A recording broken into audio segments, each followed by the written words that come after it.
आपको मैंने पहले भी बताया कि फ़ारूक साहब का फ़ोन आया था मुझे कई दिन पहले कि भाई हमें आपकी वोट की ज़रूरत है, और मैंने उनसे कहा था कि हमें बेशक हम आपको वोट दे सकते हैं, पर हमारी एक दो शर्तें हैं। एक तो जो हमारे बिल्स हैं, जिसमें लैंड रेगुलराइजेशन का बिल बड़ा इम्पॉर्टेंट है।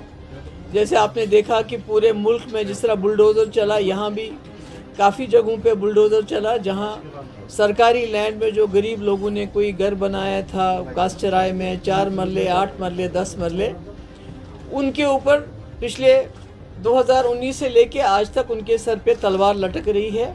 हम चाहते थे ये तलवार हट जाए, वो लोग भी जीना इज़्ज़त से जिएं। इसमें शेड्यूल्ड ट्राइब कम्युनिटी के लोग ज़्यादा इसमें शिकार होते हैं। जैसे हमने जम्मू के सांबा हो, कुठवा हो, उन इलाकों में देखा, कश्मीर में भी बहुत ज़्यादा हुआ।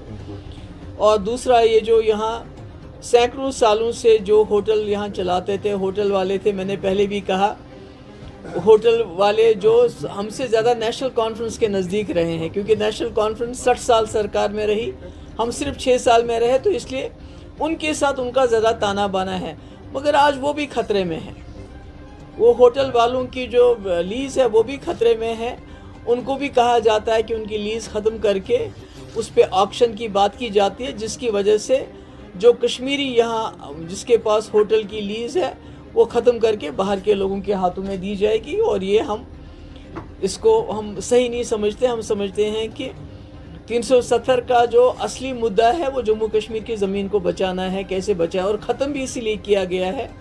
तो अब इसको देखते हुए हमने वहीद साहब ने एक बिल लाया है कि रेगुलराइज होना चाहिए। जो गरीब लोगों के पास गासचराय में मकान है, दुकान है, जो है उसको रेगुलराइज किया जाना चाहिए। उनको उसकी ओनरशिप मिलनी चाहिए, मालिकाना हुकूक मिलना चाहिए।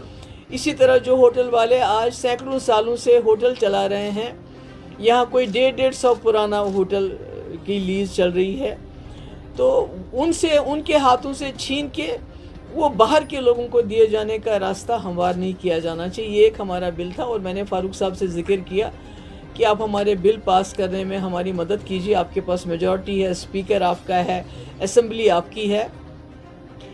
तो आपको याद होगा कि जब मैंने इस बिल का जिक्र किया तो उस वक्त सुनील शर्मा ने कहा था कि हम देखेंगे ये बिल कैसे आएगा, थ्रेटन किया था, और इस बिल को लैंड जिहाद का नाम दिया था। तो मैं उम्मीद करती हूँ कि नेशनल कॉन्फ्रेंस ने जो एक हिसाब से एश्योरेंस दी, क्योंकि कल शमी ओबराय भी मेरे पास आए थे, उन्होंने भी कहा, उमर साहब ने भी कहा कि भाई जो भी प्रो पीपल बिल होगा हम उसको ऑब्स्ट्रक्ट नहीं करेंगे। तो मैं उम्मीद रखती हूँ कि हम जो इस वक्त PDP 3 वोट लेके BJP को दूर रखने के लिए एक ऐसी जमात को वोट डाल रहे हैं जो मेरे ख्याल में उस लायक नहीं है, क्योंकि हम ये सोच के वोट डाल रहे हैं कि हम चाहते हैं कि जो फासिस्ट फोर्सेस हैं, कम्युनल फोर्सेस हैं, उनको किसी भी कीमत पे रोक लेना है। मगर ये लोग ऐसा नहीं सोचते हैं। ये वक्तन फ़वक्तन जब PhD हमने बनाई कि हम जम्मू कश्मीर को एक यकजहती यकजा करके रखेंगे।